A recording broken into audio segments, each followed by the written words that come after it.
Adolf হিটলারকে। কিন্তু যার কথা বলছি তিনি ছিলেন দ্বিতীয় মহাযুদ্ধকালে ইতালির সর্বাধিনায়ক।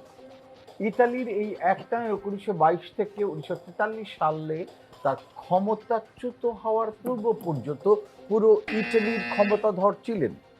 তিনি দ্বিতীয় মহাযুদ্ধকালে জার্মান একনায়ক অ্যাডলফ হিটলারের একান্ত বন্ধুতে পরিণত হন এবং তাকে প্রভাবিত করেন।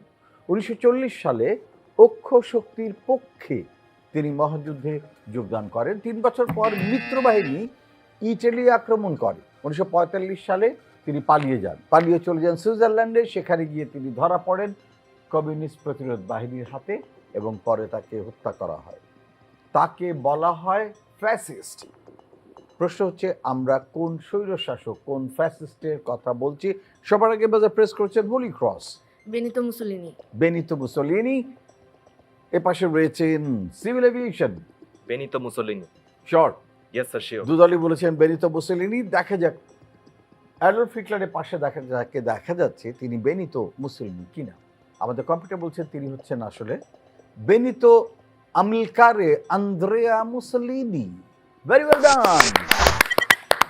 1883 সালের জুলাই 29 তারিখে তিনি জন্মগ্রহণ করেন।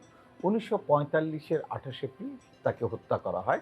তিনি ইটালির ন্যাশনাল ফ্যাসিস্ট পার্টির সাবেক প্রধান এবং দেশটির সাবেক একনায়ক। বিরোধী মতের ওপর দমন পীড়নের জন্য প্রায়শই ইতিহাসবিদরা, রাজনীতিবিদরা, সমাজবিদরা অ্যাডলফ হিটলারের সাথে বেনিতো মুসোলিনির নাম উচ্চারণ